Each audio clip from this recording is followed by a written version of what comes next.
முதல் வாசகம். கிறிஸ்து உங்களுக்காக ஏழையானார். திருத்தூதர் பவுல் கொரிந்தியருக்கு எழுதிய 2ஆம் திருமுகத்திலிருந்து வாசகம். அதிகாரம் 8, இறை திருவசனங்கள் 1 முதல் 9 முடிய. சகோதர சகோதரிகளே, மாசிதோனிய திருச்சபைகளுக்கு கடவுள் கொடுத்த அருளை பற்றி உங்களுக்கு தெரியப்படுத்த விரும்புகிறோம். அவர்களுக்கு ஏற்பட்ட இன்னல்களால் கடுமையாக சோதிக்கப்பட்ட போதும் அவர்கள் எப்போதும் மகிழ்ச்சி நிறைந்தவர்களாயிருந்தார்கள். அவர்கள் வறுமையில் மூழ்கியிருந்தாலும் வல்லன்மையோடு வாரி வழங்கினார்கள். அவர்கள் தாங்களால் இயன்ற அளவுக்கு தாங்களாகவே கொடுத்தார்கள். ஏன், அளவுக்கு மீறியே கொடுத்தார்கள். இதற்கு நானே சாட்சி. இறை மக்களுக்கு செய்யும் அறப்பணியில் பங்கு பெறும் பேறு தங்களுக்கும் அளிக்கப்பட வேண்டும் என மிகவும் வருந்தி கேட்டுக்கொண்டார்கள். நாங்கள் எதிர்பார்த்ததற்கு மேலாக அவர்கள் தங்களை முதன்மையாக ஆண்டவருக்கு அர்ப்பணித்தார்கள். நாங்கள் கடவுளின் திருவுளப்படி செயல்படுவதால் எங்களுக்கும் தங்களை அர்ப்பணித்தார்கள். எனவே இந்த அறப்பணியை தொடங்கிய தீத்துவே அப்பணியை முடிக்க வேண்டும் என நாங்கள் அவரை வேண்டிக் கொண்டோம். நம்பிக்கை, நாவன்மை, அறிவு, பேரார்வம் ஆகிய அனைத்தையும் மிகுதியாய் கொண்டிருக்கிறீர்கள். எங்கள் மேல் நீங்கள் கொண்டுள்ள அன்பும் பெருகி கொண்டு வருகிறது. அதுபோல இந்த அறப்பணியிலும் நீங்கள் முழுமையாய் ஈடுபட வேண்டும். நான் இதை உங்களுக்கு ஒரு கட்டளையாக சொல்லவில்லை, மாறாக பிறருடைய ஆர்வத்தை எடுத்துக்காட்டி உங்கள் அன்பு உண்மையானதா என சோதிக்கவே இவ்வாறு செய்கிறேன். நம் ஆண்டவர் இயேசு கிறிஸ்துவின் அருள் செயலை அறிந்திருக்கிறீர்களே. அவர் செல்வராயிருந்தும் உங்களுக்காக ஏழையானார். அவருடைய ஏழ்மையினால் நீங்கள் செல்வராகுமாறு இவ்வாறு செய்தார். ஆண்டவரின் அருள்வாக்கு. இறைவனுக்கு நன்றி. பதிலுரை பாடல். திருப்பாடல் 146, பல்லவி. என் நெஞ்சே நீ ஆண்டவரை போற்றிடு. என் நெஞ்சே நீ ஆண்டவரை போற்றிடு, போற்றிடு. என் நெஞ்சே நீ ஆண்டவரை போற்றிடு. நான் உயிரோடு உள்ளளவும் ஆண்டவரை போற்றிடுவேன்.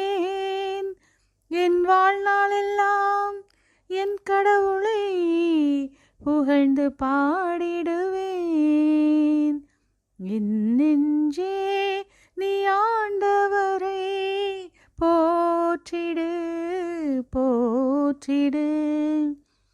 யாக்கோபின் இறைவனை தம் துணையாக கொண்டிருப்போர் பேறு பெற்றோர். தம் கடவுளாகிய ஆண்டவரையே நம்பியிருப்போர் பேறு பெற்றோர்.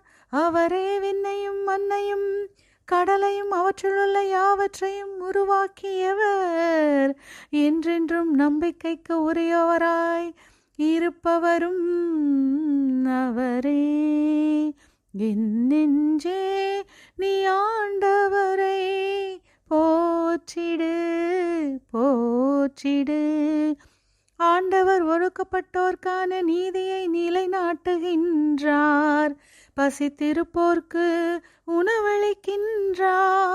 சிறைப்பட்டோர்க்கு விடுதலை அளிக்கின்றார். என் நெஞ்சே நீ ஆண்டவரை போற்றிடு, போற்றிடு. ஆண்டவர் பார்வையற்றோரின் கண்களை திறக்கின்றார். தாழ்த்தப்பட்டோரை உயர்த்துகின்றார். நீதிமான்களிடம் அன்பு கொண்டுள்ளார். ஆண்டவர் அயல் நாட்டினரை பாதுகாக்கின்றார். என் நெஞ்சே நீ ஆண்டவரை போற்றிடு, போற்றிடு. செய்தி வாசகம். உங்கள் பகைவரிடமும் அன்பு கூறுங்கள். மத்தேயு எழுதிய தூய நற்செய்தியிலிருந்து வாசகம். அதிகாரம் 5, இறை திருவசனங்கள் 43 முதல் 48 முடிய. அக்காலத்தில் இயேசு தம் சீடருக்கு கூறியது: உனக்கு அடுத்திருப்பவரிடம் அன்பு கூறுவாயாக, பகைவரிடம் வெறுப்பு கொள்வாயாக என கூறியிருப்பதை கேட்டிருக்கிறீர்கள். ஆனால் நான் உங்களுக்குச் சொல்கிறேன், உங்கள் பகைவரிடமும் அன்பு கூறுங்கள். உங்களை துன்புறுத்துவோருக்காக இறைவனிடம் வேண்டுங்கள். இப்படி செய்வதால் நீங்கள் உங்கள் விண்ணகத் தந்தையின் மக்கள் ஆவீர்கள். ஏனெனில் அவர் நல்லோர் மேலும் தீயோர் மேலும் தம் கதிரவனை உதித்தெழச் செய்கிறார். நேர்மையுள்ளோர் மேலும் நேர்மையற்றோர் மேலும் மழை பெய்ய செய்கிறார். உங்களிடத்தில் அன்பு செலுத்துவோரிடமே நீங்கள் அன்பு செலுத்துவீர்களானால் உங்களுக்கு என்ன கைமாறு கிடைக்கும்? வரி தண்டுவோரும் இவ்வாறு செய்வதில்லையா?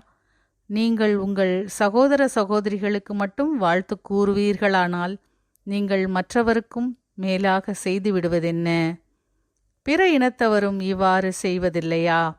ஆதலால் உங்கள் விண்ணகத் தந்தை நிறைவுள்ளவராயிருப்பது போல நீங்களும் நிறைவுள்ளவர்களாயிருங்கள். ஆண்டவரின் அருள்வாக்கு. கிறிஸ்துவே உமக்கு புகழ்.